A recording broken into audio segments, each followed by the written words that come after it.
सत श्री अकाल जी। The खालस TV देखने वाले देश दुनिया के साढ़े सारे दर्शकों का बहुत बहुत स्वागत है। पंजाब दीयां खास खबरों की खास बुलेटिन के नाल मैं हरशरण कौर।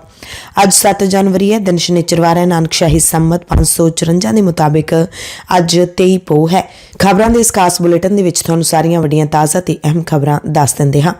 सब तो पहला पंजाब के स्कूलों के विद्यार्थियों नाल जुड़ी अहम खबर है कि सर्दियों दी छुट्टियां होर वधा दित्तियां गईयां ने। पंजाब के सिक्ख्या मंत्री हरजोत सिंह बैंस ने जानकारी दी है कि ठंड का प्रकोप हाले नहीं घटिया, इस करके पहली तो लैके 7वीं जमात तक के विद्यार्थियों दी छुट्टियां 14 जनवरी तक वधा दित्तियां गईयां ने।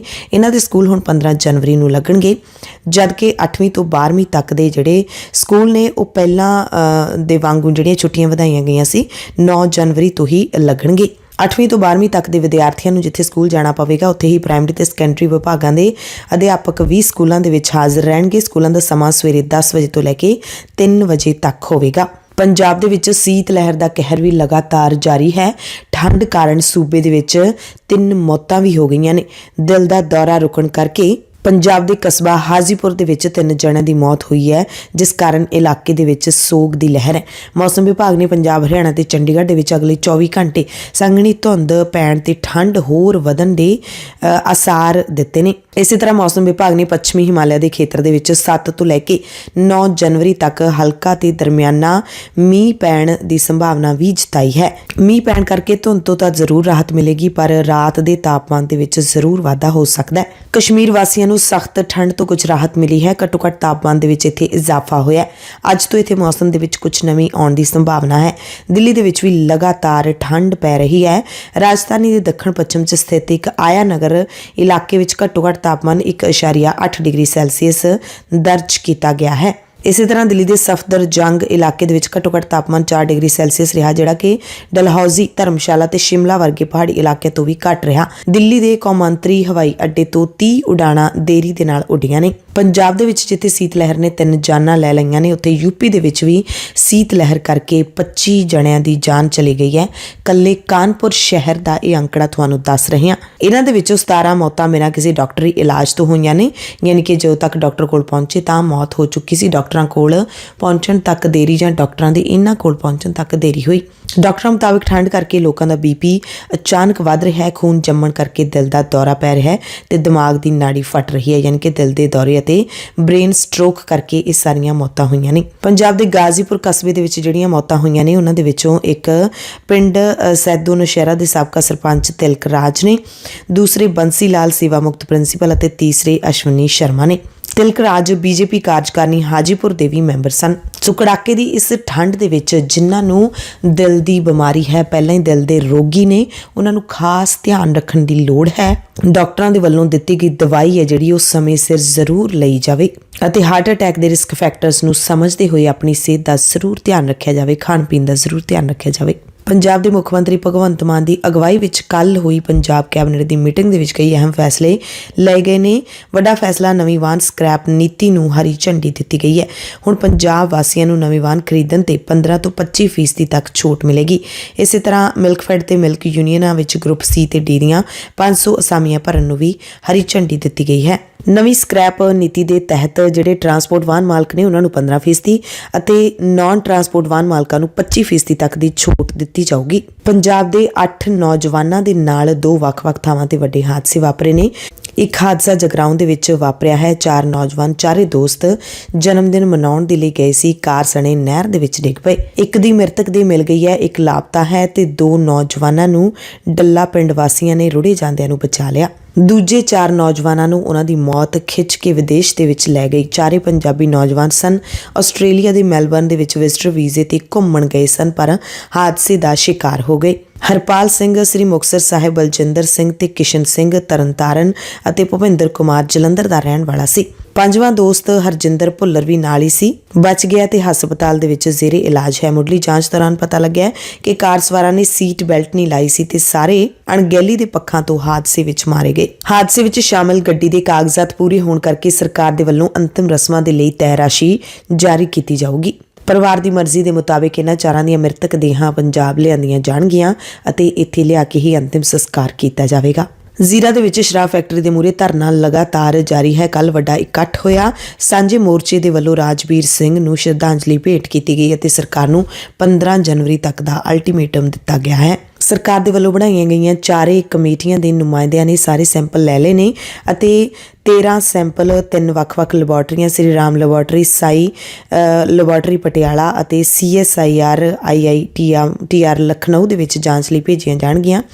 ਵਧੀਕ DC ਸਾਗਰ ਸੇਤੀਆ ਨੇ ਕਿਹਾ ਹੈ ਕਿ ਸੈਂਪਲਾਂ ਦੀ ਜਾਂਚ ਦੌਰਾਨ ਵੀਡੀਓਗ੍ਰਾਫੀ ਵੀ ਹੋਵੇਗੀ। ਸਾਂਝੇ ਮੋਰਚੇ ਦੇ ਆਗੂਆਂ ਨੇ ਚਿੱਠੀ ਵੀ ਲਿਖੀ ਗਈ ਹੈ ਕਿ ਜਾਂਚ ਵੇਲੇ ਉਹਨਾਂ ਦੇ ਨੁਮਾਇੰਦੇ ਨੇ ਜਿਹੜੇ ਉਹ ਹਾਜ਼ਰੀ ਆਪਣੀ ਯਕੀਨੀ ਬਣਾਉਣ। ADC ਨੇ ਇਹ ਵੀ ਜਾਣਕਾਰੀ ਦਿੱਤੀ ਹੈ ਜਿਹੜੀ ਕਿ ਪ੍ਰਦਰਸ਼ਨਕਾਰੀਆਂ ਦੇ ਲਈ ਰਾਹਤ ਭਰੀ ਹੈ ਕਿ ਜਿਹੜੇ 19 ਪ੍ਰਦਰਸ਼ਨਕਾਰੀਆਂ ਦੇ ਅਸਲਾ ਲਾਇਸੈਂਸ ਮੁਅੱਤਲ ਕੀਤੇ ਗਏ ਸਨ ਉਹਨਾਂ ਨੂੰ ਇਸ ਸ਼ਰਤ ਤੇ ਬਹਾਲ ਕਰ ਦਿੱਤਾ ਗਿਆ ਕਿ ਇਹ ਆਪਣੇ ਅਸਲੇ ਨੂੰ ਧਰਨੇ ਵਾਲੀ ਥਾਂ ਤੇ ਨਹੀਂ ਲੈ ਕੇ ਜਾਣਗੇ।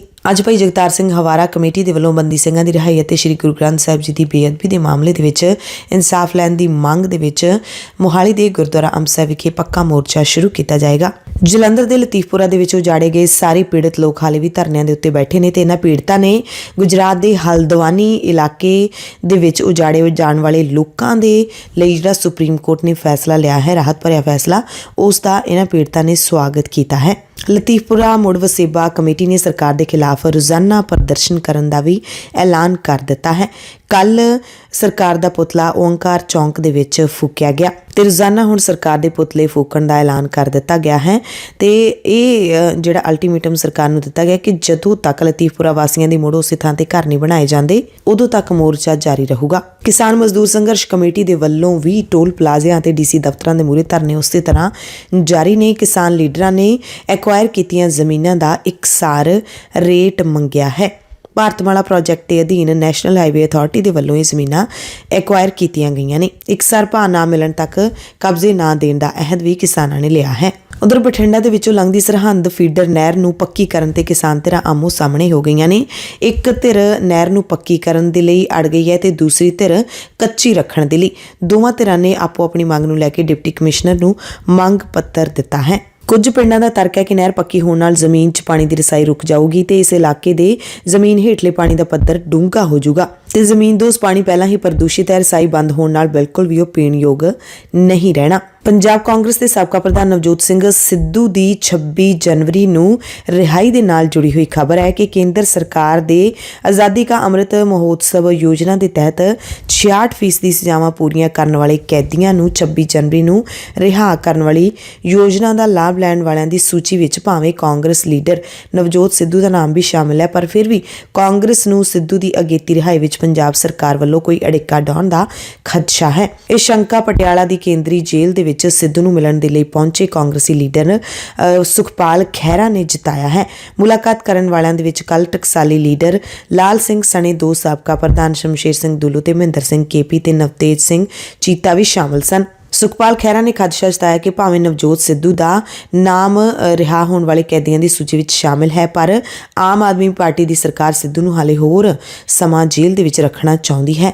ਇਸ ਮੌਕੇ ਕੇਂਦਰੀ ਜੇਲ੍ਹ 'ਚ ਮੁਲਾਕਾਤ ਕਰਨ ਲਈ ਪਹੁੰਚੇ ਸ਼ਮਸ਼ੇਰ ਸਿੰਘ ਦੁੱਲੂ ਨੇ ਕਿਹਾ ਕਿ ਸਿੱਧੂ ਟਕਸਾਲੀ ਕਾਂਗਰਸੀ ਪਰਿਵਾਰ ਵਿੱਚੋਂ ਨੇ ਤੇ ਭਵਿੱਖ ਵਿੱਚ ਵੀ ਕਾਂਗਰਸ ਲਈ ਜ਼ੋਰ ਸ਼ੋਰ ਨਾਲ ਕੰਮ ਕਰਨਗੇ। ਪੱਤਰਕਾਰਾਂ ਦੇ ਸਵਾਲ ਦਾ ਇੱਕ ਜਵਾਬ ਦਿੰਦਿਆਂ ਉਹਨਾਂ ਇਹ ਵੀ ਕਿਹਾ ਕਿ ਰਾਜਾ ਵੜਿੰਗ ਵੀ ਸਿੱਧੂ ਦੇ ਨਾਲ ਮਿਲ ਕੇ ਕੰਮ ਕਰਨਗੇ। ਸੋ ਨਵਜੋਤ ਸਿੰਘ ਸਿੱਧੂ ਦੀ ਰਿਹਾਈ ਦੀਆਂ ਅਗੇਤੀਆਂ ਖਬਰਾਂ ਤੋਂ ਬਾਅਦ ਹੁਣ ਸਿੱਧੂ ਨੂੰ ਮਿਲਣ ਵਾਲੇ ਲੀਡਰਾਂ ਦੀ ਗਿਣਤੀ ਵਧਦੀ ਜਾ ਰਹੀ ਹੈ। ਪਿਛਲੇ ਦਿਨੀ ਮਨਪ੍ਰੀਤ ਸਿੰਘ ਬਾਦਲ ਸਮੇਤ ਕਈ ਹੋਰ ਲੀਡਰ ਵੀ ਸਿੱਧੂ ਦੇ ਨਾਲ ਮੁਲਾਕਾਤ ਕਰਕੇ ਆਏ ਨੇ, ਪਰ ਰਾਜਾ ਵੜਿੰਗ ਨੇ ਹਾਲੇ ਤੱਕ ਸਿੱਧੂ ਤੋਂ ਦੂਰੀ ਬਣਾਈ ਹੋਈ ਹੈ। ਪੰਜਾਬ ਸਰਕਾਰ ਨੇ ਨਗਰ ਕੌਂਸਲ ਮਾਨਸਾ ਦੀ ਪ੍ਰਧਾਨ ਜਸਵੀਰ ਕੌਰ ਦੀਆਂ ਸੇਵਾਵਾਂ ਖਤਮ ਕਰ ਦਿੱਤੀਆਂ ਨੇ ਤੇ DC ਮਾਨਸਾ ਨੂੰ ਨਵੇਂ ਪ੍ਰਧਾਨ ਦੀ ਚੋਣ ਵਾਸਤੇ ਛੇਤੀ ਮੀਟਿੰਗ ਸੱਦਣ ਲਈ ਕਹਿ ਦਿੱਤਾ ਗਿਆ। ਸਥਾਨਕ ਸਰਕਾਰਾਂ ਵਿਭਾਗ ਦੇ ਪ੍ਰਮੁੱਖ ਸਕੱਤਰ ਵਿਵੇਕ ਪ੍ਰਤਾਪ ਸਿੰਘ ਨੇ ਦੱਸਿਆ ਹੈ ਕਿ ਮਾਨਸਾ ਦੇ ADC ਦੇ ਦਫ਼ਤਰ ਵੱਲੋਂ 23 ਸਤੰਬਰ ਨੂੰ ਚਿੱਠੀ ਭੇਜੀ ਗਈ ਸੀ, ਜਿਸ ਵਿੱਚ ਦੱਸਿਆ ਗਿਆ ਸੀ ਕਿ 28 ਕੌਂਸਲਰਾਂ ਦੇ ਵਿੱਚੋਂ 23 ਦੇ ਵੱਲੋਂ ਨਗਰ ਕੌਂਸਲ ਦੀ ਪ੍ਰਧਾਨ ਜਸਵੀਰ ਕੌਰ ਖਿਲਾਫ ਬੇਭਰੋਸਗੀ ਦਾ ਮਤਾ ਪਾਸ ਕੀਤਾ ਗਿਆ। ਇਸ ਦੇ ਆਧਾਰ ਤੇ ਕਾਰਵਾਈ ਕੀਤੀ ਜਾਵੇ ਤੇ ਸੂਬਾ ਸਰਕਾਰ ਨੇ ਹੁਣ ਕਈ ਮਹੀਨਿਆਂ ਬਾਅਦ ਕੌਂਸਲ ਪ੍ਰਧਾਨ ਨੂੰ ਫਾਰਗ ਕਰਨ ਦੇ ਹੁਕਮ ਜਾਰੀ ਕੀਤੇ ਨੇ। ਅਜਿਹੇ ਦੇ ਵਿੱਚ ਕੰਮ ਹੈ ਜਿਹੜਾ ਨਗਰ ਕੌਂਸਲ ਦਾ ਪਹਿਲਾਂ ਹੀ ਪ੍ਰਭਾਵਿਤ ਸੀ, ਅੱਧ ਵਿਚਾਲੇ ਵਿਕਾਸ ਕਾਰਜ ਲਟਕੇ ਹੋਏ ਸਨ ਤੇ ਹੁਣ ਪ੍ਰਧਾਨ ਦੀਆਂ ਸੇਵਾਵਾਂ ਖਤਮ ਹੋਣ ਤੋਂ ਬਾਅਦ ਨਗਰ ਕੌਂਸਲ ਦਾ ਕੋਈ ਵਾਲੀ ਵਾਰਸ ਨਹੀਂ ਰਿਹਾ। ਹਾਲਾਂਕਿ DC ਬਲਦੀਪ ਕੌਰ ਨੇ ਛੇਤੀ ਚੋਣ ਕਰਵਾਉਣ ਦਾ ਭਰੋਸਾ ਦਿੱਤਾ ਹੈ। ਪੰਜਾਬ ਰੋਡਵੇਜ਼ ਦੀਆਂ ਸੈਂਕੜੇ ਲਾਰੀਆਂ ਨੂੰ ਸਟਾਫ ਦੀ ਘਾਟ ਨੇ ਮਾਰ ਰੱਖਿਆ। ਸੈਂਕੜੇ ਬੱਸਾਂ ਡਿਪੂਆਂ ਦੇ ਵਿੱਚ ਖੜੀਆਂ ਜਾਮ ਹੋ ਰਹੀਆਂ ਨੇ। ਟਰਾਂਸਪੋਰਟ ਵਿਭਾਗ ਵੱਲੋਂ ਡਰਾਈਵਰਾਂ ਤੇ ਕੰਡਕਟਰਾਂ ਦੀ ਰੈਗੂਲਰ ਭਰਤੀ ਨਾ ਕਰਨ ਕਰਕੇ 600 ਦੇ ਕਰੀਬ ਬੱਸਾਂ ਕਬਾੜ ਬਣਨ ਦੀ ਕਗਾਰ ਤੇ ਨੇ ਤੇ ਵਿਭਾਗ ਦੀ ਅਣਦੇਖੀ ਕਰਕੇ ਸਟਾਫ 2-2 ਦਿਨ ਬਾਅਦ ਬੱਸਾਂ ਬਦਲ ਕੇ ਚਲਾ ਰਿਹਾ ਹੈ। ਭਰਤੀ ਨਾ ਹੋਣ ਕਰਕੇ ਇਹਨਾਂ ਬੱਸਾਂ ਨੂੰ ਚਲਾਉਣ ਦੇ ਵਾਸਤੇ ਸਟਾਫ ਹੀ ਨਹੀਂ ਹੈ। ਡਿਪੂਆਂ ਦੇ ਵਿੱਚ ਖੜੀਆਂ ਇਹਨਾਂ ਬੱਸਾਂ ਦੀਆਂ ਬੈਟਰੀਆਂ ਤੇ ਟਾਇਰ ਖਰਾਬ ਹੋ ਰਹੇ ਨੇ। ਬੱਸਾਂ ਦੀਆਂ ਖਿੜਕੀਆਂ ਤੇ ਸ਼ੀਸ਼ੇ ਵੀ ਜਾਮ ਹੋ ਚੁੱਕੇ ਨੇ, ਜਦਕਿ ਸੂਬੇ ਦੇ ਵਿੱਚ ਬੱਸ ਸੇਵਾ ਨੂੰ ਹੋਰ ਬਿਹਤਰ ਬਣਾਉਣ ਲਈ ਇਹਨਾਂ ਬੱਸਾਂ ਦੀ ਸਖਤ ਲੋੜ ਹੈ। ਬੱਸਾਂ ਦੇ ਕੱਚੇ ਮੁਲਾਜ਼ਮ ਵੀ ਲਗਾਤਾਰ ਹੜਤਾਲਾਂ ਦੇ ਉੱਤੇ ਰਹਿੰਦੇ ਨੇ, ਮੰਗ ਕਰਦੇ ਨੇ ਕਿ ਪੱਕੀ ਭਰਤੀ ਕੀਤੀ ਜਾਵੇ, ਪਰ ਸਰਕਾਰ ਬੱਸਾਂ ਚਲਾਉਣ ਦੇ ਲਈ ਫਿਰ ਆਊਟਸੋਰਸਿੰਗ ਰਾਹੀਂ ਭਰਤੀ ਦੀ ਤਿਆਰੀ ਕਰ ਰਹੀ ਹੈ। ਆਦਮਪੁਰ ਦੁਆਬਾ ਤੋਂ ਖਬਰ ਹੈ, ਜਿੱਥੇ ਥਾਣਾ ਆਦਮਪੁਰ ਦੇ ਅਧੀਨ ਪੈਂਦੇ ਪਿੰਡ ਹਰੀਪੁਰ ਦੇ ਵਿੱਚ ਪੁਰਾਣੀ ਰੰਜਿਸ਼ ਤੇ ਚੱਲਦਿਆਂ 4 ਜਣਿਆਂ ਨੇ ਆਮ ਆਦਮੀ ਪਾਰਟੀ ਦੇ ਲੀਡਰ ਤੇ ਗੋਲੀਆਂ ਚਲਾ ਕੇ ਉਸ ਨੂੰ ਜ਼ਖਮੀ ਕਰ ਦਿੱਤਾ, ਜਿਸ ਤੋਂ ਬਾਅਦ ਕਰਨਜੀਤ ਸਿੰਘ ਉਰਫ ਹੈਪੀ ਨੂੰ ਹਸਪਤਾਲ 'ਚ ਦਾਖਲ ਕਰਵਾਇਆ ਗਿਆ। ਪਤਾ ਲੱਗਿਆ ਕਿ ਕਰਨਜੀਤ ਸਿੰਘ 6:15 ਵਜੇ ਪਸ਼ੂਆਂ ਨੂੰ ਪੱਠੇ ਪਾਉਣ ਲਈ ਆਪਣੀ ਹਵੇਲੀ ਵੱਲ ਜਾ ਰਿਹਾ ਸੀ। ਉਸ ਵਕਤ 4 ਜਣਿਆਂ ਨੇ ਉਸ ਤੇ ਅਚਾਨਕ ਗੋਲੀਆਂ ਚਲਾਉਣੀਆਂ ਸ਼ੁਰੂ ਕਰ ਦਿੱਤੀਆਂ। ਇੱਕ ਗੋਲੀ ਕਰਨਜੀਤ ਸਿੰਘ ਦੀ ਵੱਖੀ ਵਿੱਚ ਤੇ 2 ਗੋਲੀਆਂ ਲੱਤਾਂ ਵਿੱਚ ਵੱਜੀਆਂ। ਪੀੜਤ ਲੀਡਰ ਦੇ ਬਿਆਨਾਂ ਦੇ ਆਧਾਰ ਤੇ ਪੁਲਿਸ ਨੇ ਕੁਝ ਬੰਦਿਆਂ ਖਿਲਾਫ ਬਾਈ ਨੇਮ ਪਰਚਾ ਦਰਜ ਕੀਤਾ, ਪਰ ਹਮਲਾਵਰ ਹਾਲੇ ਸਾਰੇ ਦੇ ਸਾਰੇ ਫਰਾਰ ਨੇ। ਪਿਛਲੇ ਦਿਨੀ ਪੰਜਾਬ ਵਿਜੀਲੈਂਸ ਬਿਊਰੋ ਦੇ ਵੱਲੋਂ ਪਲਾਟ ਘੁਟਾਲੇ ਦੇ ਵਿੱਚ ਗ੍ਰਿਫਤਾਰ ਕੀਤੇ ਗਏ 7 ਮੁਲਜ਼ਮਾਂ ਦਾ 4 ਦਿਨਾਂ ਪੁਲਿਸ ਰਿਮਾਂਡ ਲੈ ਲਿਆ ਗਿਆ। ਇਹ ਘੁਟਾਲਾ ਪ੍ਰਾਈਵੇਟ ਫਰਮ ਨੂੰ ਲਾਭ ਦੇਣ ਲਈ ਸਰਕਾਰੀ ਖਜ਼ਾਨੇ ਨੂੰ 700 ਕਰੋੜ ਰੁਪਏ ਦਾ ਨੁਕਸਾਨ ਪਹੁੰਚਾਉਣ ਦਾ ਹੈ, ਜਿਸ ਦੇ ਵਿੱਚ ਪੰਜਾਬ ਦੇ ਸਾਬਕਾ ਕੈਬਨਿਟ ਮੰਤਰੀ ਸੁੰਦਰ ਸ਼ਾਮ ਅਰੋੜਾ ਤੇ ਆਈਏਐਸ ਅਧਿਕਾਰੀ ਨੀਲਿਮਾ ਸਣੇ ਪੰਜਾਬ ਉਦਯੋਗ ਨਿਗਮ ਦੇ 10 ਉੱਚ ਅਧਿਕਾਰੀਆਂ ਅਤੇ ਕਰਮਚਾਰੀਆਂ ਨੂੰ ਨਾਮਜ਼ਦ ਕੀਤਾ ਗਿਆ ਹੈ, ਜਿਨ੍ਹਾਂ ਦੇ ਵਿੱਚੋਂ ਜਿਹੜੇ ਮੰਤਰੀ ਜੀ ਨੇ, ਸਾਬਕਾ ਮੰਤਰੀ ਨੇ, ਤਾਂ ਪਹਿਲਾਂ ਤੋਂ ਹੀ ਪੁਲਿਸ ਦੀ ਗਿਰਫਤ ਦੇ ਵਿੱਚ ਨੇ। 7 ਜਣਿਆਂ ਨੂੰ ਹੋਰ ਗ੍ਰਿਫਤਾਰ ਕੀਤਾ ਗਿਆ। ਦਿੱਲੀ ਕਮੇਟੀ ਨੇ ਦਿੱਲੀ ਦੇ ਹੀ ਸਿੱਖ ਲੀਡਰਾਂ, ਸਰਨਾ ਭਰਾਵਾਂ ਅਤੇ ਸ਼੍ਰੋਮਣੀ ਕਮੇਟੀ ਦੇ ਖਿਲਾਫ ਕਾਰਵਾਈ ਕਰਨ ਦੇ ਲਈ ਸ਼੍ਰੀ ਅਕਾਲ ਤਖਤ ਸਾਹਿਬ ਦੇ ਕਾਰਜਕਾਰੀ ਜਥੇਦਾਰ ਨੂੰ ਚਿੱਠੀ ਲਿਖੀ ਹੈ। ਅਕਾਲ ਤਖਤ ਸਾਹਿਬ ਦੇ ਹੁਕਮਾਂ ਦੀ ਉਲੰਘਣਾ ਤੇ ਪੰਥ ਵਿਰੋਧੀ ਗਤੀਵਿਧੀਆਂ ਦੇ ਦੋਸ਼ ਲਾਏ ਨੇ। ਕੱਲ ਸੱਚਖੰਡ ਸ੍ਰੀ ਹਰਿਮੰਦਰ ਸਾਹਿਬ ਸਮੂਹ ਦੇ ਵਿੱਚ ਸਥਿਤ ਗੁਰਦੁਆਰਾ ਝੰਡਾ ਬੁੰਗਾ ਸਾਹਿਬ ਵਿਖੇ ਜੂਨ 1984 ਦੇ ਵਿੱਚ ਸੱਚਖੰਡ ਸ੍ਰੀ ਦਰਬਾਰ ਸਾਹਿਬ ਅਤੇ ਸ਼੍ਰੀ ਅਕਾਲ ਤਖਤ ਸਾਹਿਬ ਤੇ ਫੌਜੀ ਹਮਲਾ ਕਰਨ ਦੇ ਦੋਸ਼ ਹੇਠ ਤਤਕਾਲੀ ਪ੍ਰਧਾਨ ਮੰਤਰੀ ਇੰਦਰਾ ਗਾਂਧੀ ਨੂੰ ਗੋਲੀਆਂ ਮਾਰ ਕੇ ਕਤਲ ਕਰਨ ਵਾਲੇ ਭਾਈ ਸਤਵੰਤ ਸਿੰਘ ਤੇ ਭਾਈ ਕੇਰ ਸਿੰਘ ਦੀ ਬਰਸੀ ਮਨਾਈ ਗਈ। ਸਭ ਤੋਂ ਪਹਿਲਾਂ ਸ਼੍ਰੀ ਅਖੰਡ ਪਾਠ ਸਾਹਿਬ ਦੇ ਭੋਗ ਪਾਏ ਗਏ ਤੇ ਹਜ਼ੂਰੀ ਰਾਗੀ ਜਥੇ ਨੇ ਗੁਰਬਾਣੀ ਕੀਰਤਨ ਕੀਤਾ। ਇਸ ਮੌਕੇ ਐਸਜੀਪੀਸੀ ਦੇ ਵੱਲੋਂ ਭਾਈ ਸਤਵੰਤ ਸਿੰਘ ਅਤੇ ਭਾਈ ਕੇਰ ਸਿੰਘ ਦੇ ਪਰਿਵਾਰਕ ਮੈਂਬਰਾਂ ਨੂੰ ਸਿਰੋਪਾਓ ਦੇ ਕੇ ਸਨਮਾਨਿਤ ਕੀਤਾ ਗਿਆ। ਇਸ ਮੌਕੇ ਦਲ ਖਾਲਸਾ ਦੇ ਲੀਡਰ ਭਾਈ ਕੰਵਰਪਾਲ ਸਿੰਘ ਨੇ ਕਿਹਾ ਕਿ ਸ਼੍ਰੋਮਣੀ ਕਮੇਟੀ ਨੂੰ ਦਰਬਾਰ ਸਾਹਿਬ ਦੀ ਹਦੂਦ ਦੇ ਅੰਦਰ ਇਹਨਾਂ ਸ਼ਹੀਦਾਂ ਦੀ ਕੋਈ ਨਾ ਕੋਈ ਯਾਦਗਾਰ ਜ਼ਰੂਰ ਉਸਾਰਨੀ ਚਾਹੀਦੀ ਹੈ। ਕਿਸੇ ਵੀ ਸਰਾਂ, ਹਸਪਤਾਲ, ਲਾਇਬ੍ਰੇਰੀ ਜਾਂ ਕਿਸੇ ਇਮਾਰਤ ਦਾ ਨਾਮ ਸ਼ਹੀਦਾਂ ਦੇ ਨਾਮ ਤੇ ਰੱਖ ਕੇ ਮਾਣ ਸਤਿਕਾਰ ਦੇਣਾ ਚਾਹੀਦਾ ਹੈ। ਸ਼੍ਰੀ ਅਕਾਲ ਤਖਤ ਸਾਹਿਬ ਦੇ ਕਾਰਜਕਾਰੀ ਜਥੇਦਾਰ ਗਿਆਨੀ ਹਰਪ੍ਰੀਤ ਸਿੰਘ ਨੇ ਵੀ ਸ਼ਹੀਦਾਂ ਨੂੰ ਸਜਦਾ ਕੀਤਾ ਅਤੇ ਪਰਿਵਾਰਾਂ ਨੂੰ ਸਤਿਕਾਰ ਭੇਂਟ ਕੀਤਾ। ਪੰਜਾਬ ਦੀਆਂ ਖਾਸ ਖਬਰਾਂ ਦੀ ਖਾਸ ਬੁਲੇਟਿਨ ਦੇ ਵਿੱਚ ਹੁਣ ਕੁਝ ਹੋਰ ਖਬਰਾਂ ਵਿਸਥਾਰ ਦੇ ਨਾਲ ਦੱਸ ਦਿੰਦੇ ਹਾਂ। ਨਵੇਂ ਸਾਲ ਦੇ ਵਿੱਚ 2023 ਦੇ ਵਿੱਚ ਪੰਜਾਬ ਕੈਬਨਿਟ ਦੀ ਪਹਿਲੀ ਬੈਠਕ ਹੋਈ ਹੈ। ਇਸ ਦੇ ਵਿੱਚ ਜਿਹੜੇ ਅਹਿਮ ਫੈਸਲੇ ਲਏ ਗਏ ਨੇ ਉਹਨਾਂ ਦੀ ਜਾਣਕਾਰੀ ਖਜ਼ਾਨਾ ਮੰਤਰੀ ਹਰਪਾਲ ਸਿੰਘ ਚੀਮਾ ਨੇ ਦਿੱਤੀ ਤੇ ਦੱਸਿਆ ਕਿ ਵੇਰਕਾ ਵਿਭਾਗ ਦੇ ਵਿੱਚ 500 ਤੋਂ ਵੱਧ ਖਾਲੀ ਅਸਾਮੀਆਂ ਭਰੀਆਂ ਜਾਣਗੀਆਂ। ਭਰਤੀ ਗਰੁੱਪ ਸੀ ਤੇ ਡੀ ਦੇ ਲਈ ਮਿਲਕਫੈਡ ਦੇ ਵੱਲੋਂ ਕੀਤੀ ਜਾਵੇਗੀ।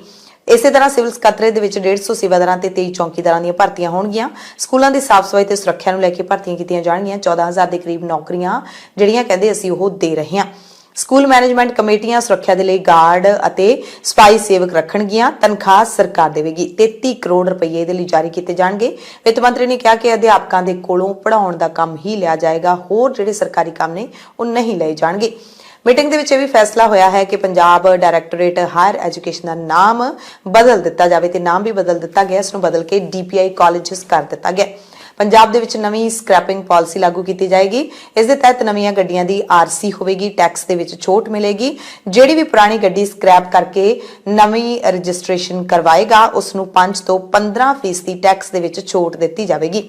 ਪਾਲਿਸੀ ਲਾਗੂ ਹੋਣ ਤੋਂ 20 ਤੋਂ 25 ਸਾਲ ਪੁਰਾਣੀਆਂ ਗੱਡੀਆਂ ਸੜਕਾਂ ਤੋਂ ਹਟਾ ਦਿੱਤੀਆਂ ਜਾਣਗੀਆਂ। ਇਹਨਾਂ ਦੇ ਵਿੱਚ ਘਰੇਲੂ ਗੱਡੀਆਂ ਤੇ ਵਪਾਰਿਕ ਗੱਡੀਆਂ ਦੋਵੇਂ ਸ਼ਾਮਲ ਹੋਣਗੀਆਂ। ਸੋ ਪੰਜਾਬ ਦੇ ਵਿੱਚ ਨਵੀਂ ਸਕ੍ਰੈਪਿੰਗ ਪਾਲਿਸੀ ਹੈ ਜਿਹੜੀ ਉਹ ਹੁਣ ਲਾਗੂ ਹੋਣ ਜਾ ਰਹੀ ਹੈ। ਇਸ ਦੇ ਨਾਲ ਹੀ ਪੰਜਾਬ ਦੀਆਂ ਸਾਰੀਆਂ ਸਰਕਾਰੀ ਇਮਾਰਤਾਂ ਸੋਲਰ PV ਪੈਨਲ ਕਰ ਦਿੱਤੀਆਂ ਜਾਣਗੀਆਂ। ਇਸ ਦੇ ਲਈ ਵਿੱਤ ਮੰਤਰੀ ਇਸ ਦੇ ਲਈ ਕੈਬਨਿਟ ਮੰਤਰੀ ਅਮਨ ਅਰੋੜਾ ਨੇ ਸਾਰੇ ਵਿਭਾਗਾਂ ਦੇ ਮੁਖੀਆਂ ਨੂੰ NOC ਛੇਤੀ ਜਾਰੀ ਕਰਨ ਦੇ ਨਿਰਦੇਸ਼ ਵੀ ਦਿੱਤੇ ਨੇ। ਸੋ ਇਹ ਸਾਰੇ ਕੈਬਨਿਟ ਦੇ ਨਵੇਂ ਫੈਸਲੇ ਨੇ ਤੇ ਜਿਹੜਾ ਵਾਹਨਾਂ ਨੂੰ ਖਰੀਦਣ ਨੂੰ ਲੈ ਕੇ ਜਿਹੜਾ ਫੈਸਲਾ ਲਿਆ ਗਿਆ ਉਸ ਨੂੰ ਲੋਕ ਸ਼ਾਇਦ ਜ਼ਿਆਦਾ ਪਸੰਦ ਕਰਨਗੇ। ਨਵਾਂ ਵਾਹਨ ਖਰੀਦਣ ਤੇ ਮੋਟਰ ਵਹੀਕਲ ਟੈਕਸ ਤੋਂ ਛੋਟ ਮਿਲੇਗੀ। ਇਹ ਪੰਜਾਬ ਕੈਬਨਿਟ ਨੇ ਮੋਹਰ ਲਾ ਦਿੱਤੀ ਹੈ।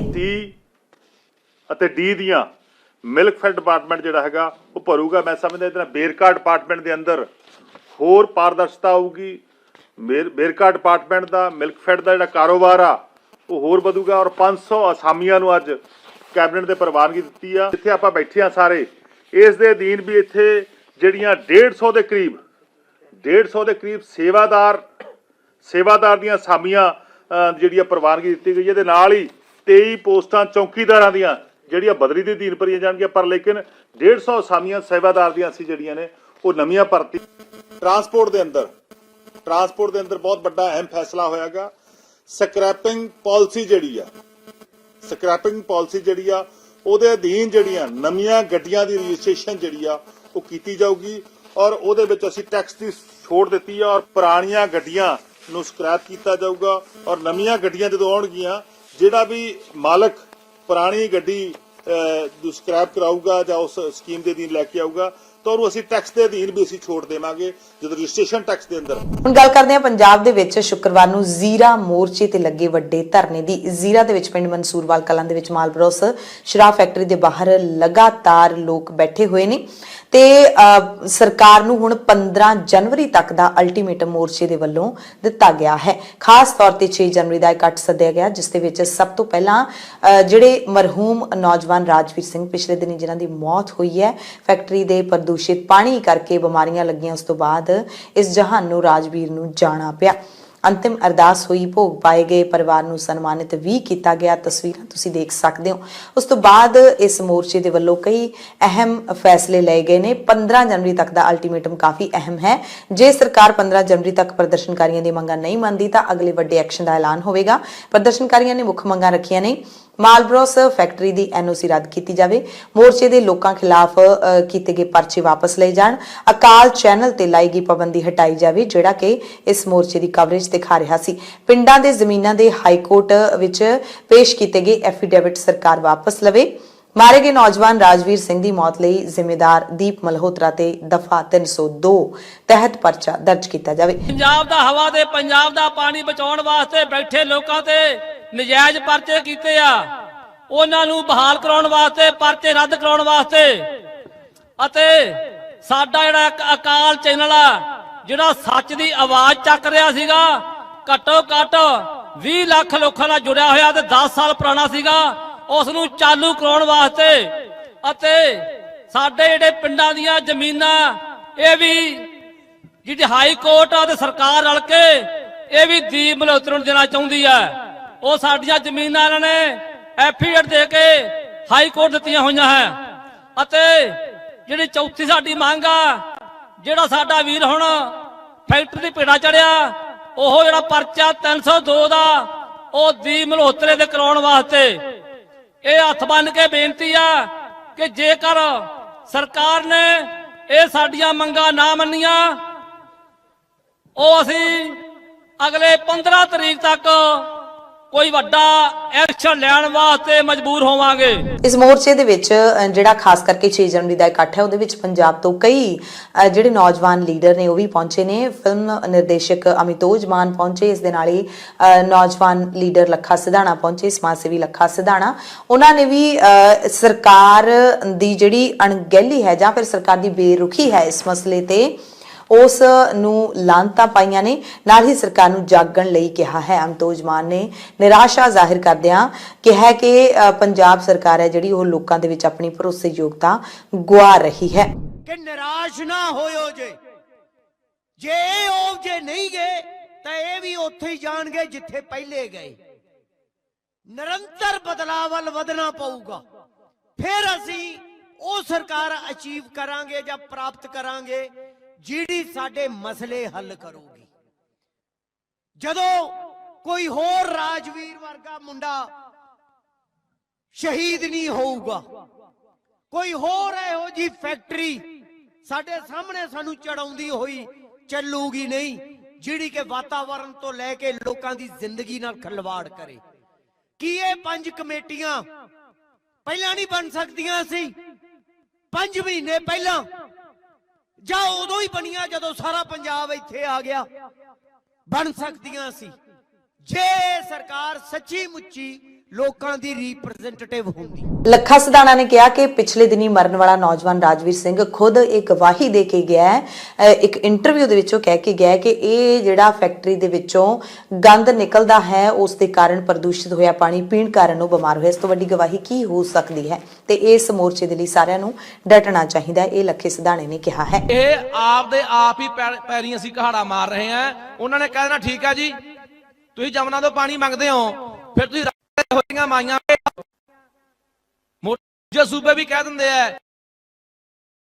ਚਾਹੇ ਹਵਾ ਚਾਹੇ ਪਾਣੀ ਹੈ ਚਾਹੇ ਧਰਤੀ, ਇਹਨੂੰ ਬਚਾ ਲਾਂਗੇ। ਤੇਰੀ ਆਉਣ ਵਾਲਾ ਸਮਾਂ ਅਸੀਂ ਬਹੁਤ ਸਮੇਂ ਦੇ ਕਹਿੰਦੇ ਆ ਰਹੇ ਹਾਂ ਕਿ ਬੜਾ ਖਤਰਨਾਕ ਹੈ। ਬਾਈ ਅਮਤੋਜ ਨੇ ਇੱਕ ਗੱਲ ਕਹੀ ਇੱਥੇ ਬੋਲਦਿਆਂ ਨੇ ਕਿ ਅਸੀਂ ਬਦਲਾ ਹੋਰ ਤਿਆਰ ਰੱਗੇ ਬਦਲਾ ਲਈ। ਬਾਈ ਕਿੰਨੇ ਕ ਬਦਲਾਵਾਂ ਲਈ ਤਿਆਰ ਰਵਾਂਗੇ? ਲੋਕਾਂ ਨੇ ਤਾਂ ਕੋਈ ਕਸਰ ਨਹੀਂ ਛੱਡੀ। ਆ ਭਗਵੰਤ ਦੇ ਮੂੰਹ ਵੱਲ ਦੇਖ ਕੇ ਲੋਕਾਂ ਨੇ ਵੋਟਾਂ ਪਾਈਆਂ। ਬਹੁਤ ਕਿੱਲ ਕੇ ਬੋਲਦਾ ਹੁੰਦਾ ਸੀ ਲੋਕ ਸਭਾ ਦੇ ਵਿੱਚ, ਸਟੇਜਾਂ ਦੇ ਉੱਤੇ ਖੜ ਕੇ। ਹੁਣ ਤੁਸੀਂ ਵੀਡੀਓ ਦੇਖ ਹੀ ਰਹੇ ਹੋ ਨਾ ਕਿ ਜੀ ਮੈਂ ਵੀ ਕਰੋੜਾਂ ਰੁਪਇਆ ਲੈ ਲੈਂਦਾ ਫੈਕਟਰੀਆਂ ਵਾਲੇ ਲੈਣਾ ਹੁੰਦਾ ਤਾਂ, ਤੇ ਹੁਣ ਤੂੰ ਕਿਹੜੀ ਗੱਲੋਂ ਚੁੱਪ ਹੋ ਗਿਆ? ਇੱਕੋ ਹੀ ਗੱਲ ਇਹ ਕਰਦੇ ਆ ਕਿ ਜੇ ਅਸੀਂ ਫੈਕਟਰੀਆਂ ਬੰਦ ਕਰ ਦਿਆਂਗੇ ਰੁਜ਼ਗਾਰ ਕਿੱਥੋਂ ਮਿਲੂਗਾ? ਹੁਣ ਮੇਰਾ ਸਵਾਲ ਇਹ ਹੈ ਕਿ ਕੀ ਸਾਡੀ ਜਾਨਾਂ ਦੀ ਕੀਮਤ ਰੁਜ਼ਗਾਰ ਹੈ? ਕੀ ਅਸੀਂ ਮਰੀ ਜਾ ਕੇ ਕੈਂਸਰ ਦੇ ਨਾਲ ਹੋਰ ਬਿਮਾਰੀਆਂ ਦੇ ਨਾਲ ਤੇ ਫੈਕਟਰੀਆਂ ਚੱਲਦੀਆਂ ਰਹਿਣ? ਜੇ ਅਸੀਂ ਨਾ ਰਹੇ ਤਾਂ ਫੈਕਟਰੀਆਂ ਦਾ ਕੀ ਕੰਮ ਹੈ ਇੱਥੇ? ਹੁਣ ਸਰਕਾਰ ਦੀਆਂ ਨੀਤੀਆਂ ਮਾੜੀਆਂ ਨੇ ਜਿਹਦੇ ਕਰਕੇ ਫੈਕਟਰੀਆਂ ਪੰਜਾਬ ਦੇ ਵਿੱਚੋਂ ਯੂਪੀ, ਗੁਜਰਾਤ, ਹਿਮਾਚਲ ਚਲੀਆਂ ਗਈਆਂ। ਉਹ ਸਾਰਾ ਦੋਸ਼ ਸਾਡੇ ਲੋਕਾਂ ਸਿਰ ਮੜ ਰਹੇ ਆ ਕਿ ਲੋਕ ਧਰਨੇ ਲਾ ਲੈਂਦੇ ਆ ਜੀ, ਇਹ ਫੈਕਟਰੀਆਂ ਬੰਦ ਕਰਾ ਦਿੰਦੇ ਆ ਜੀ। ਦੂਜੇ ਪਾਸੇ ਜਿਹੜਾ ਮਜ਼ਦੂਰ ਵਰਗ ਹੈ ਉਹਨੂੰ ਵੀ ਸਾਡੇ ਖਿਲਾਫ ਕਰਦੇ ਆ ਕਿ ਦੇਖੋ ਸਾਡਾ ਰੁਜ਼ਗਾਰ ਇਹ ਖੋ ਰਹੇ ਆ।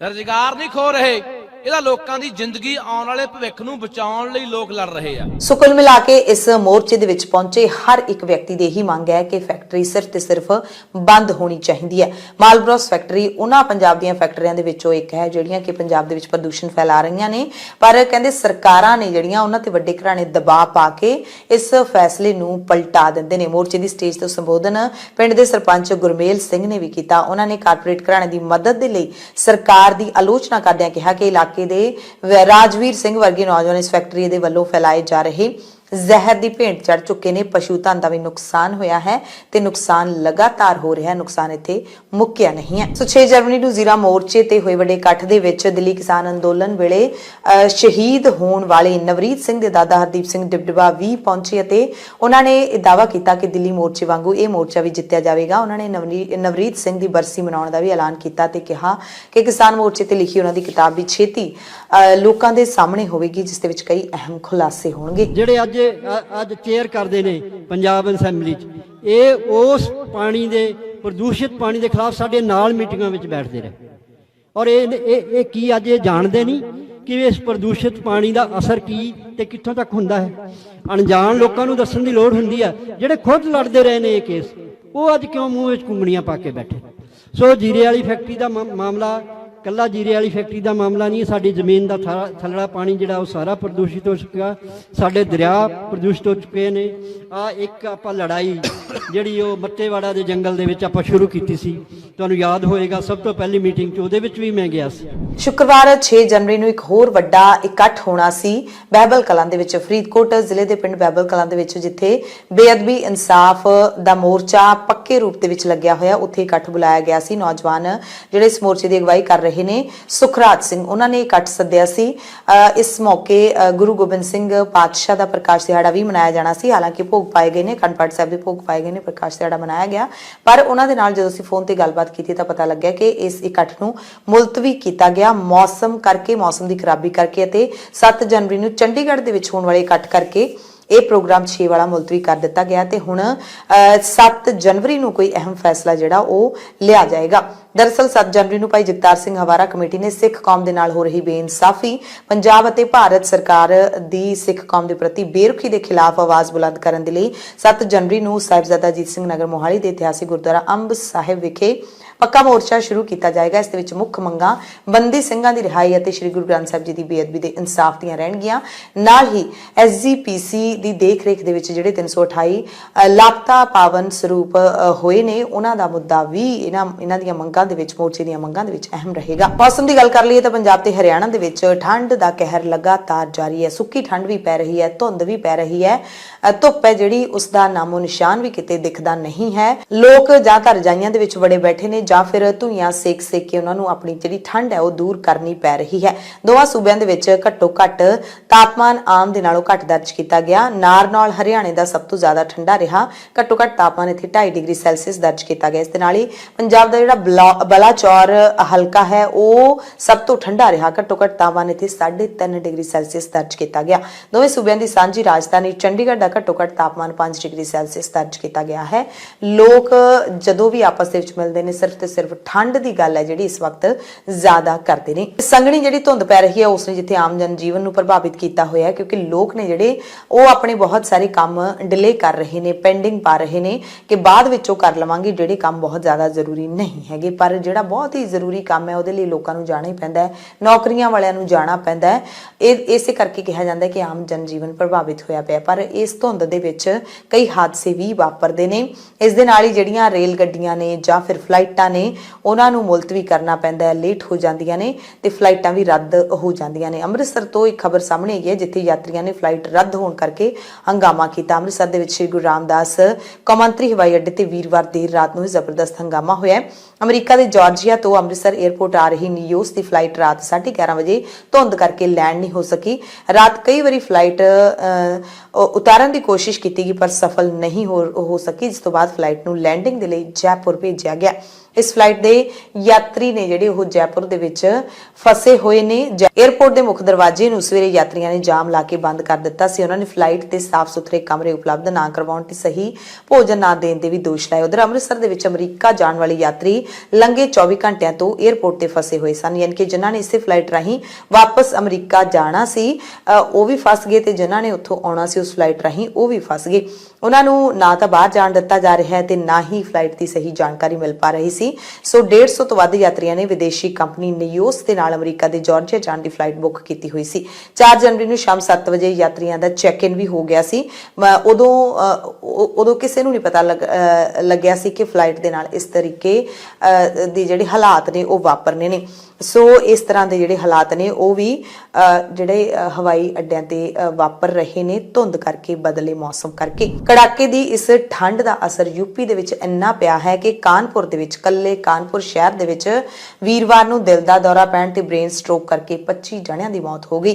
ਇਹ ਬਹੁਤ ਹੀ ਕੰਬਾ ਦੇਣ ਵਾਲੀ ਖਬਰ ਹੈ। ਇਹਨਾਂ ਦੇ ਵਿੱਚੋਂ 17 ਦੀ ਮੌਤ ਕੋਈ ਵੀ ਡਾਕਟਰੀ ਸਹਾਇਤਾ ਮਿਲਣ ਤੋਂ ਪਹਿਲਾਂ ਹੀ ਹੋ ਗਈ। ਠੰਡ ਦੇ ਵਿੱਚ ਡਾਕਟਰ ਕਹਿੰਦੇ ਨੇ ਕਿ ਬਲੱਡ ਪ੍ਰੈਸ਼ਰ ਅਚਾਨਕ ਵੱਧ ਜਾਂਦਾ ਹੈ, ਖੂਨ ਦਾ ਜਿਹੜਾ ਹੈਗਾ ਉਹ ਦੌਰਾ ਜੰਮ ਜਾਂਦਾ ਹੈ, ਖੂਨ ਜੰਮ ਜਾਂਦਾ ਹੈ। ਦਿਲ ਦੇ ਦੌਰੇ ਤੇ ਬ੍ਰੇਨ ਅਟੈਕ ਦਾ ਕਾਰਨ ਇਹੀ ਦੋ ਚੀਜ਼ਾਂ ਬਣ ਰਹੀਆਂ ਨੇ, BP ਵਧਣਾ ਅਤੇ ਫਿਰ ਖੂਨ ਦਾ ਜੰਮ ਜਾਣਾ। ਕਾਰਡੀਓਲੋਜੀ ਇੰਸਟੀਚਿਊਟ ਦੇ ਕੰਟਰੋਲ ਰੂਮ ਦੇ ਮੁਤਾਬਿਕ ਵੀਰਵਾਰ ਨੂੰ 723 ਦਿਲ ਦੇ ਮਰੀਜ਼ ਐਮਰਜੈਂਸੀ ਤੇ OPD ਵਿੱਚ ਪਹੁੰਚੇ ਤੇ ਉਹਨਾਂ ਵਿੱਚੋਂ 41 ਮਰੀਜ਼ਾਂ ਦੀ ਹਾਲਤ ਗੰਭੀਰ ਬਣੀ ਹੋਈ ਸੀ।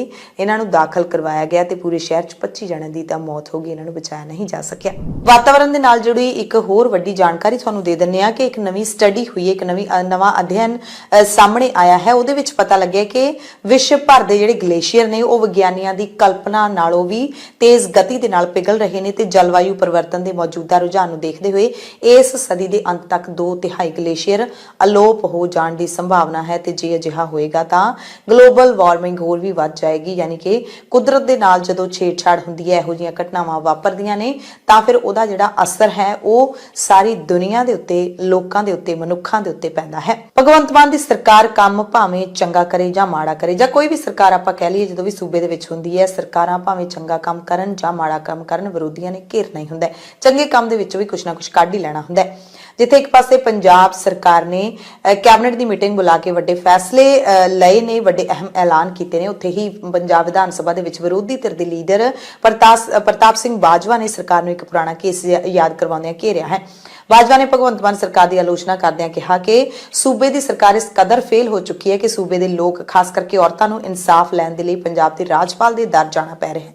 ਕੁਰੂਕਸ਼ੇਤਰ ਦੀ ਰਹਿਣ ਵਾਲੀ ਪੂਨਮ ਸਿੰਘ ਦੇ ਮਾਮਲੇ ਦਾ ਜ਼ਿਕਰ ਕਰਦੇ ਹੋਏ ਬਾਜਵਾ ਨੇ ਕਿਹਾ ਕਿ ਉਹ ਇਨਸਾਫ ਲੈਣ ਦੇ ਲਈ ਇੱਕ ਅਹੁਦੇ ਤੋਂ ਦੂਜੇ ਅਹੁਦੇ ਤੱਕ ਪਹੁੰਚ ਰਹੀ ਹੈ। ਪੰਜਾਬ ਦੇ ਮੁੱਖ ਮੰਤਰੀ ਭਗਵੰਤ ਮਾਨ ਹੋਣ, ਡੀਜੀਪੀ ਹੋਣ, ਸੂਬਾ ਸਰਕਾਰ ਦੇ ਹੋਰ ਉੱਚ ਅਧਿਕਾਰੀ ਹੋਣ, ਸਾਰਿਆਂ ਨੂੰ ਚਿੱਠੀਆਂ ਲਿਖੀਆਂ ਪਰ ਕਿਸੇ ਨੇ ਕੋਈ ਧਿਆਨ ਨਹੀਂ ਦਿੱਤਾ। ਵਾਰ-ਵਾਰ ਬੇਨਤੀਆਂ ਉਹਨੇ ਕੀਤੀਆਂ ਦੇ ਕਿ ਉਸ ਦੇ ਨਾਲ ਕਥਿਤ ਤੌਰ ਤੇ ਏਆਈਜੀ ਆਸ਼ੀਸ਼ ਕਪੂਰ ਜਿਹੜਾ ਇਸ ਵਕਤ ਜੇਲ੍ਹ ਦੇ ਵਿੱਚ ਬੰਦ ਹੈ ਭ੍ਰਿਸ਼ਟਾਚਾਰ ਦੇ ਕੇਸ ਦੇ ਵਿੱਚ ਉਸਨੇ ਬਲਾਤਕਾਰ ਕੀਤਾ ਸੀ ਤੇ ਉਹ ਉਸ ਦੇ ਖਿਲਾਫ ਅਧਿਕਾਰੀ ਦੇ ਖਿਲਾਫ ਕੇਸ ਦਰਜ ਕਰਵਾਉਣਾ ਚਾਹੁੰਦੀ ਸੀ ਪਰ ਕੋਈ ਇਸ ਦੀ ਗੱਲ ਸੁਣਨ ਨੂੰ ਤਿਆਰ ਨਹੀਂ। ਆਖਿਰਕਾਰ ਉਹ 30 ਦਸੰਬਰ ਨੂੰ ਪੰਜਾਬ ਦੇ ਰਾਜਪਾਲ ਕੋਲ ਜਾਣ ਨੂੰ ਮਜਬੂਰ ਹੋਈ। ਕਹਿੰਦੇ ਉਸ ਤੋਂ ਬਾਅਦ ਹੀ ਰਾਜਪਾਲ ਦੇ ਦਖਲ ਤੋਂ ਬਾਅਦ ਪੰਜਾਬ ਪੁਲਿਸ ਨੂੰ ਏਆਈਜੀ ਆਸ਼ੀਸ਼ ਕਪੂਰ ਦੇ ਖਿਲਾਫ ਆਈਪੀਸੀ ਦੀਆਂ ਵੱਖ-ਵੱਖ ਧਾਰਾਵਾਂ ਦੇ ਤਹਿਤ ਬਲਾਤਕਾਰ ਦਾ ਮਾਮਲਾ ਦਰਜ ਕਰਨ ਲਈ ਮਜਬੂਰ ਹੋਣਾ ਪਿਆ। ਪੰਜਾਬ ਪੁਲਿਸ ਨੂੰ ਵੀ ਮਾਮਲੇ ਦੀ ਜਾਂਚ ਦੇ ਲਈ ਡੀਜੀਪੀ ਰੈਂਕ ਦੇ ਪੁਲਿਸ ਅਧਿਕਾਰੀ ਦੇ ਅਧੀਨ ਇੱਕ ਸਿੱਟ ਗਠਿਤ ਕਰਨੀ ਪਈ, ਜਦ ਕਿ ਚਾਹੀਦਾ ਸੀ ਕਿ ਪੰਜਾਬ ਦੇ ਮੁੱਖ ਮੰਤਰੀ ਇਸ ਮਸਲੇ ਨੂੰ ਗੰਭੀਰਤਾ ਦੇ ਨਾਲ ਲੈਂਦੇ ਅਤੇ ਜਾਂਚ ਦੇ ਹੁਕਮ ਦਿੰਦੇ। ਮਾਨ ਸਰਕਾਰ ਦੇ ਇੱਕ ਹੋਰ ਦਾਅਵੇ ਦੀ ਫੂਕ ਨਿਕਲੀ ਹੈ।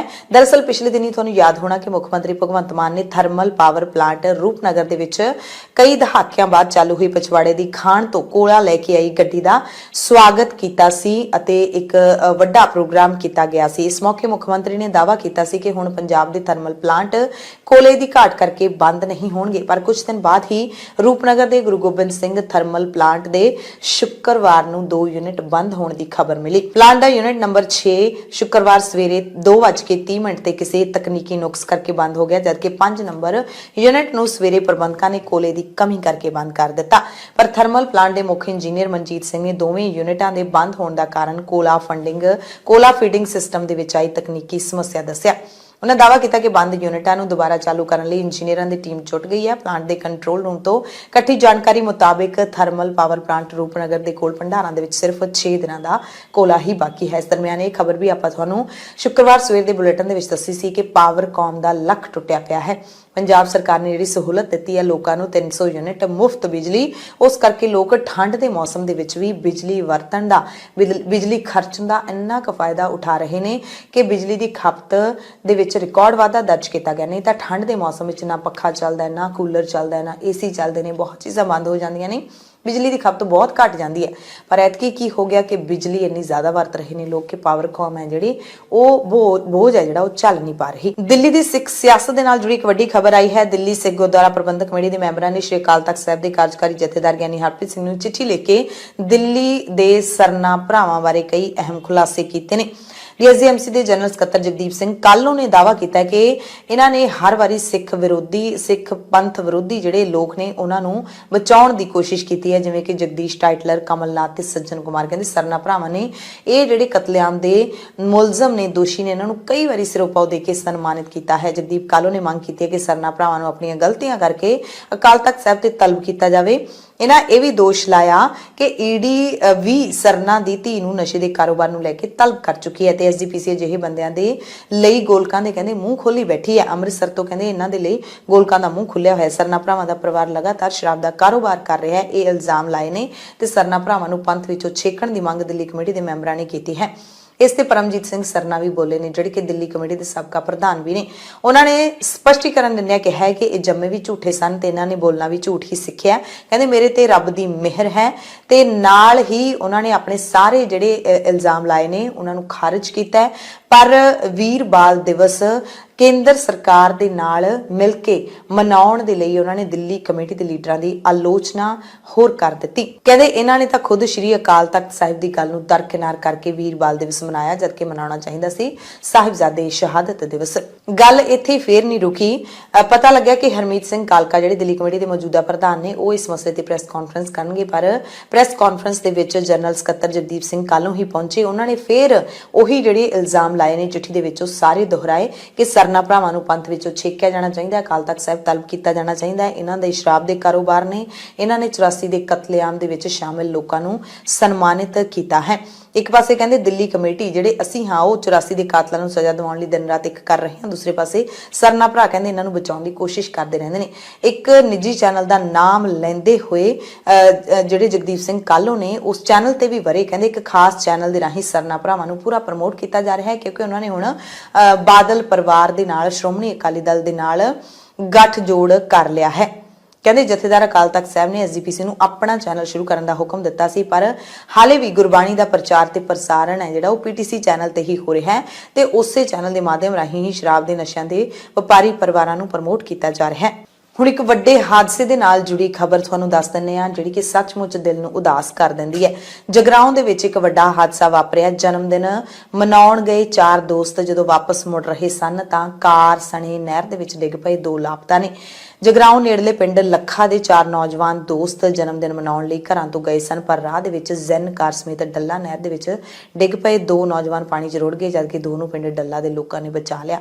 ਘਟਨਾ ਰਾਤ 11 ਵਜੇ ਦੇ ਕਰੀਬ ਵਾਪਰੀ ਜਦੋਂ ਦਿਲਪ੍ਰੀਤ ਸਿੰਘ ਜਿਸ ਦਾ ਜਨਮ ਦਿਨ ਸੀ, 23 ਸਾਲ ਦੀ ਉਮਰ ਸੀ, ਉਹ ਆਪਣੇ 3 ਹੋਰ ਦੋਸਤਾਂ ਸਤਨਾਮ ਸਿੰਘ, ਇਕਬਾਲ ਸਿੰਘ ਤੇ ਮਨਜਿੰਦਰ ਸਿੰਘ ਨਾਲ ਜ਼ੈਨ ਕਾਰ ਨੰਬਰ DS 3C3430 ਦੇ ਵਿੱਚ ਸਵਾਰ ਹੋ ਕੇ ਪਿੰਡ ਮੱਲਾ ਤੋਂ ਡੱਲਾ ਵੱਲ ਜਾ ਰਿਹਾ ਸੀ। ਹਾਲਾਂਕਿ ਇਹਨਾਂ ਦਾ ਪਿੰਡ ਮੱਲਾ ਤੋਂ ਨੇੜੇ ਪੈਣਾ ਸੀ, ਪਰ ਪਤਾ ਨਹੀਂ ਕਿਉਂ ਇਹ ਡੱਲਾ ਵੱਲ ਨੂੰ ਰਵਾਨਾ ਹੋ ਗਏ। ਸ਼ਾਇਦ ਜਿਵੇਂ ਲੋਕ ਕਹਿੰਦੇ ਨੇ ਕਿ ਮੌਤ ਖਿੱਚ ਕੇ ਲੈ ਗਈ।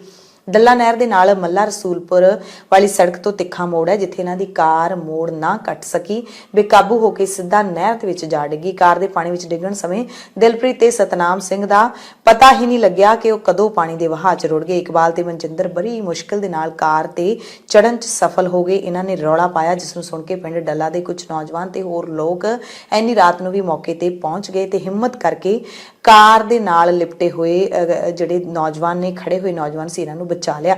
ਦਿਲਪ੍ਰੀਤ ਤੇ ਸਤਨਾਮ ਸਿੰਘ ਨੂੰ ਵੀ ਨਹਿਰ 'ਚੋਂ ਲੱਭਣ ਦੀ ਕਾਫੀ ਕੋਸ਼ਿਸ਼ ਕੀਤੀ ਗਈ ਪਰ ਉਹ ਨਹੀਂ ਮਿਲੇ। ਮੰਨਿਆ ਜਾ ਰਿਹਾ ਕਿ ਪਾਣੀ ਦੇ ਵਹਾਅ 'ਚੋਂ ਅੱਗੇ ਵਹਿ ਗਏ ਨੇ। ਸਾਬਕਾ ਸਰਪੰਚ ਚੰਦ ਸਿੰਘ ਡੱਲਾ ਨੇ ਦੱਸਿਆ ਕਿ ਨੌਜਵਾਨਾਂ ਨੂੰ ਪਾਣੀ 'ਚੋਂ ਕੱਢਣ ਵਾਲੇ ਹਿੰਮਤੀ ਬੰਟੀ ਦੇ ਨਹਿਰ ਕੰਢੇ ਲਾ ਕੇ ਰੱਖੇ ਕੱਪੜੇ ਤੇ ਮੋਬਾਈਲ ਫੋਨ ਹੀ ਕੋਈ ਚੁੱਕ ਕੇ ਲੈ ਗਿਆ। ਯਾਨੀ ਕਿ ਅਜਿਹੇ ਦੇ ਵਿੱਚ ਵੀ ਇੰਨੀ ਵੱਡੀ ਵਾਰਦਾਤ ਘਟਨਾ ਵਾਪਰ ਜਾਵੇ ਤੇ ਲੋਕਾਂ ਨੂੰ, ਕਈ ਲੋਕਾਂ ਦੀ ਮਨਸ਼ਾ ਹੀ ਲੁੱਟਣ ਦੀ ਹੁੰਦੀ ਹੈ ਕਿ ਜਿਹੜਾ ਅਰਜੀ ਉਹਨੂੰ ਲੁੱਟ ਲਿਆ ਜਾਵੇ। ਪਿੰਡ ਦੀ ਪੰਚਾਇਤ ਅਤੇ ਸਰਪੰਚ ਦੇ ਪਤੀ ਰਣਧੀਰ ਸਿੰਘ ਧੀਰਾ ਨੇ ਇਸ ਮੌਕੇ ਚੋਰੀ ਦੀ ਨਿਖੇਧੀ ਕੀਤੀ। ਇੱਕੋ ਪਿੰਡ ਦੇ 2 ਨੌਜਵਾਨਾਂ ਦੇ ਨਹਿਰ ਵਿੱਚ ਡਿੱਗਣ ਤੇ 2 ਦੇ ਰੁੜਨ ਕਰਕੇ ਪਿੰਡ ਲੱਖਾ ਦੇ ਵਿੱਚ ਸੋਗ ਦੀ ਲਹਿਰ ਹੈ ਤੇ ਮਾਤਮ ਛਾਇਆ ਹੋਇਆ। ਪੰਜਾਬੀ ਯੂਨੀਵਰਸਿਟੀ ਪਟਿਆਲਾ ਦੀ ਖਿਡਾਰਨ ਹਰਜਿੰਦਰ ਕੌਰ ਨੇ ਤਮਿਲਨਾਡੂ ਦੇ ਵਿੱਚ ਚੱਲ ਰਹੀ ਨੈਸ਼ਨਲ ਵੇਟ ਲਿਫਟਿੰਗ ਚੈਂਪੀਅਨਸ਼ਿਪ ਦੇ ਵਿੱਚ ਪੰਜਾਬ ਦੀ ਨੁਮਾਇੰਦਗੀ ਕੀਤੀ ਤੇ ਔਰਤਾਂ ਦੇ 71 ਕਿਲੋ ਭਾਰ ਵਰਗ ਦੇ ਵਿੱਚ ਸੋਨਾ ਜਿੱਤ ਕੇ ਪੰਜਾਬ ਦੀ ਝੋਲੀ ਦੇ ਵਿੱਚ ਪਾਇਆ ਹੈ।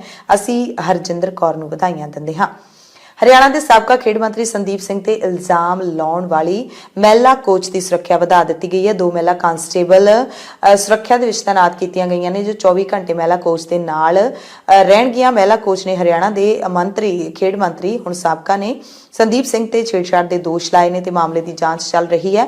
ਇਸ ਲਈ ਸਿਟ ਦਾ ਵੀ ਗਠਨ ਕੀਤਾ ਗਿਆ ਹੈ ਤੇ ਖੇਡ ਮੰਤਰੀ ਨੇ ਆਪਣੇ ਅਹੁਦੇ ਤੋਂ ਅਸਤੀਫਾ ਦਿੱਤਾ ਹੋਇਆ ਤੇ ਸੰਦੀਪ ਸਿੰਘ ਭਾਰਤ ਦੇ ਸਾਬਕਾ ਕੌਮੀ ਹਾਕੀ ਖਿਡਾਰੀ ਵੀ ਨੇ। ਇਸੇ ਮਸਲੇ ਤੇ ਕੁਰੂਕਸ਼ੇਤਰ ਦੇ ਵਿੱਚ ਸਾਬਕਾ ਖੇਡ ਮੰਤਰੀ ਸੰਦੀਪ ਸਿੰਘ ਦਾ ਪੁਤਲਾ ਵੀ ਫੂਕਿਆ ਗਿਆ। ਇੰਡੀਅਨ ਨੈਸ਼ਨਲ ਲੋਕ ਦਲ ਪਾਰਟੀ ਦੇ ਲੀਡਰ ਗਗਨਜੋਤ ਸਿੰਘ ਦੀ ਅਗਵਾਈ ਦੇ ਵਿੱਚ ਪਾਰਟੀ ਦੇ ਵਰਕਰਾਂ ਨੇ ਪੁਤਲਾ ਫੂਕਿਆ। ਆਮ ਤੌਰ ਤੇ ਆਪਾਂ ਦੇਖ ਲਈਏ ਕਿ ਜਦੋਂ ਵੀ ਕੋਈ ਸੱਤਾ ਧਿਰ ਖਾਸ ਕਰਕੇ ਇਲਜ਼ਾਮਾਂ ਦੇ ਵਿੱਚ ਘਿਰਦੀ ਹੈ ਤਾਂ ਵਿਰੋਧੀ ਧਿਰਾਂ ਨੇ ਜਿਹੜੀਆਂ ਖਾਸ ਤੌਰ ਤੇ ਵਿਰੋਧ ਕਰਦੀਆਂ ਨੇ। ਹਾਲਾਂਕਿ ਹਰੇਕ ਪਾਰਟੀ ਦੇ ਵਿੱਚ ਅਜਿਹੇ ਲੀਡਰ ਹੁੰਦੇ ਨੇ ਜਿਨ੍ਹਾਂ ਦੇ ਅਕਸ ਠੀਕ ਨਹੀਂ ਹੁੰਦੇ, ਜਿਨ੍ਹਾਂ ਤੇ ਇਲਜ਼ਾਮ ਲੱਗਦੇ ਰਹਿੰਦੇ ਨੇ।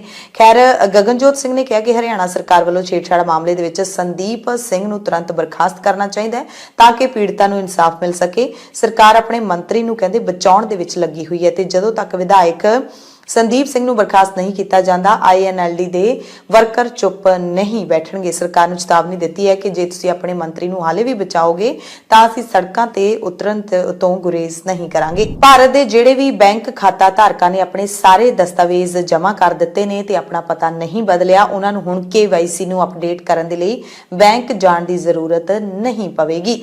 ਯਾਨੀ ਕਿ ਹਰ ਸਾਲ ਜਾਂ 2 ਸਾਲਾਂ ਬਾਅਦ ਬੈਂਕ KYC ਕਰਵਾਉਣ ਦੇ ਲਈ ਕਹਿੰਦੀ ਹੈ। ਤੁਹਾਡਾ ਆਧਾਰ ਕਾਰਡ, ਪੈਨ ਕਾਰਡ ਅਪਡੇਟ ਕਰਨ ਦੇ ਲਈ ਕਿਹਾ ਜਾਂਦਾ ਹੈ, ਪਰ ਜੇ ਤੁਸੀਂ ਆਪਣਾ ਪਤਾ ਨਹੀਂ ਬਦਲਿਆ ਤਾਂ ਤੁਹਾਨੂੰ KYC ਕਰਵਾਉਣ ਲਈ ਬੈਂਕ ਜਾਣ ਦੀ ਲੋੜ ਨਹੀਂ ਹੈ। RBI ਨੇ ਸੂਚਨਾ ਦਿੱਤੀ ਹੈ ਕਿ ਹੁਣ ਖਾਤਾ ਧਾਰਕ email ID, registered mobile number, ATM ਤੇ ਹੋਰ ਡਿਜੀਟਲ ਮਾਧਿਅਮ ਰਾਹੀਂ KYC ਨੂੰ ਅਪਡੇਟ ਕਰ ਸਕਦੇ ਨੇ। ਹੁਣ ਹਵਾਈ ਉਡਾਣਾਂ ਦੇ ਨਾਲ ਜੁੜੀਆਂ ਖਬਰਾਂ ਨੇ, ਖਾਸ ਕਰਕੇ 에ਅਰ ਇੰਡੀਆ ਦੇ ਨਾਲ ਜਿਹੜੀਆਂ ਪਿਛਲੇ ਦਿਨਾਂ ਦੇ ਵਿੱਚ ਜੁੜੀਆਂ ਖਬਰਾਂ ਸਾਹਮਣੇ ਆਈਆਂ ਨੇ। DGCA ਨੇ ਸਖਤ ਨੋਟਿਸ ਲਿਆ ਹੈ। ਟਾਟਾ ਗਰੁੱਪ ਦੀ 에ਅਰ ਇੰਡੀਆ ਦੇ ਜਹਾਜ਼ ਵਿੱਚ ਕਥਿਤ ਤੌਰ ਤੇ ਇੱਕ ਵਿਅਕਤੀ ਦੇ ਕੰਬਲ ਦੇ ਵਿੱਚ ਪਿਸ਼ਾਬ ਕਰਨ ਦੀ ਘਟਨਾ ਘਟਨਾ ਤੇ DGCA ਨੇ ਰਿਪੋਰਟ ਮੰਗ ਲਈ ਹੈ 에ਅਰ ਇੰਡੀਆ ਤੋਂ। ਇਸ ਮਾਮਲੇ ਵਿੱਚ ਇਲਜ਼ਾਮ ਹੈ ਕਿ ਪੈਰਿਸ ਤੋਂ ਨਵੀਂ ਦਿੱਲੀ ਆ ਰਹੀ ਫਲਾਈਟ ਵਿੱਚ ਇੱਕ ਵਿਅਕਤੀ ਨੇ ਇੱਕ ਔਰਤ ਦੇ ਕੰਬਲ ਵਿੱਚ ਪਿਸ਼ਾਬ ਕਰ ਦਿੱਤਾ। 에ਅਰ ਇੰਡੀਆ ਮੁਤਾਬਿਕ ਇਹ ਘਟਨਾ 6 ਦਸੰਬਰ ਨੂੰ ਵਾਪਰੀ। ਇਸ ਤੋਂ ਪਹਿਲਾਂ ਵੀ ਅਜਿਹੀ ਘਟਨਾ ਵਾਪਰ ਚੁੱਕੀ ਹੈ। 26 ਨਵੰਬਰ ਨੂੰ ਇੱਕ ਵਿਅਕਤੀ ਨੇ ਬਜ਼ੁਰਗ ਔਰਤ ਉੱਤੇ ਹੀ ਪਿਸ਼ਾਬ ਕਰ ਦਿੱਤਾ ਸੀ ਤੇ ਉਸ ਮਾਮਲੇ ਦੇ ਵਿੱਚ ਫਲਾਈਟ ਦੇ ਵਿੱਚ ਬਜ਼ੁਰਗ ਔਰਤ ਤੇ ਪਿਸ਼ਾਬ ਕਰਨ ਵਾਲੇ ਬੰਦੇ ਨੇ ਤਾਂ ਹੁਣ ਮਾਫੀ ਮੰਗ ਲਈ ਹੈ। ਵਿਅਕਤੀ ਨੇ ਔਰਤ ਨੂੰ ਸ਼ਿਕਾਇਤ ਦਰਜ ਨਾ ਕਰਨ ਦੀ ਬੇਨਤੀ ਕਰਦਿਆਂ ਕਿਹਾ ਕਿ ਉਹ ਨਹੀਂ ਚਾਹੁੰਦਾ ਕਿ ਉਸਦੀ ਪਤਨੀ ਅਤੇ ਬੱਚੇ ਇਸ ਘਟਨਾ ਤੋਂ ਪ੍ਰਭਾਵਿਤ ਹੋਣ, ਪਰ ਹਾਲੇ ਤੱਕ ਇਸ ਦੀ ਜਾਣਕਾਰੀ ਨਹੀਂ ਮਿਲ ਸਕੀ ਹੈ ਕਿ ਔਰਤ ਨੇ ਇਸ ਬੰਦੇ ਨੂੰ ਮਾਫ ਕਰ ਦਿੱਤਾ ਹੈ ਜਾਂ ਫਿਰ ਨਹੀਂ। ਇਸੇ ਦਰਮਿਆਨ 에ਅਰ ਇੰਡੀਆ ਦੀ CEO ਕੈਂਪਬੈਲ ਵਿਲਸਨ ਨੇ ਕਰਮਚਾਰੀਆਂ ਨੂੰ ਫਲਾਈਟ ਦੌਰਾਨ ਕਿਸੇ ਵੀ ਗਲਤ ਵਿਵਹਾਰ ਦੀ ਤੁਰੰਤ ਰਿਪੋਰਟ ਕਰਨ ਲਈ ਕਿਹਾ ਹੈ। ਭਾਵੇਂ ਕਹਿੰਦੇ ਇਸ ਮਾਮਲੇ ਨੂੰ ਹੱਲ ਕਰ ਲਿਆ ਗਿਆ ਹੋਵੇ ਜਾਂ ਫਿਰ ਨਾ ਕੀਤਾ ਗਿਆ ਹੋਵੇ ਫਲਾਈਟ ਦੇ ਵਿੱਚ, ਪਰ ਇਸ ਦੀ ਰਿਪੋਰਟ ਜ਼ਰੂਰ ਸਾਨੂੰ ਕਰੋ। 에ਅਰ ਇੰਡੀਆ ਦੀ ਫਲਾਈਟ ਦੇ ਵਿੱਚ ਲੋਕਾਂ ਦੇ ਪਿਸ਼ਾਬ ਕਰਨ ਦੀਆਂ ਘਟਨਾਵਾਂ ਤੋਂ ਬਾਅਦ 에ਅਰਲਾਈਨ ਸਟਾਫ ਦੇ ਨਾਲ ਅੰਦਰੂਨੀ ਗੱਲਬਾਤ 'ਚ ਉਹਨਾਂ ਨੇ ਕਿਹਾ ਕਿ ਅਸੀਂ ਪ੍ਰਭਾਵਿਤ ਯਾਤਰੀ ਦੇ ਦਰਦ ਨੂੰ ਪੂਰੀ ਤਰ੍ਹਾਂ ਸਮਝਦੇ ਹਾਂ। ਸਪਸ਼ਟ ਤੌਰ ਤੇ ਇਸ ਤੋਂ ਸਬਕ ਸਿੱਖਣ ਦੀ ਲੋੜ ਹੈ। ਸਾਨੂੰ ਅਜਿਹੇ ਗਲਤ ਵਿਵਹਾਰ ਦੀ ਛੇਤੀ ਤੋਂ ਛੇਤੀ ਰਿਪੋਰਟ ਕੀਤੀ ਜਾਵੇ, ਭਾਵੇਂ ਕਿ ਇਹ ਮਾਮਲਾ ਸੁਲਝ ਕਿਉਂ ਨਾ ਗਿਆ ਹੋਵੇ। ਪੰਜਾਬ ਦੀਆਂ ਖਾਸ ਖਬਰਾਂ ਦੇ ਖਾਸ ਬੁਲੇਟਿਨ ਦੇ ਵਿੱਚ ਤੁਹਾਡੇ ਸਭ ਤੋਂ ਇਜਾਜ਼ਤ ਚਾਹੁੰਦੇ ਹਾਂ। ਧੰਨਵਾਦ।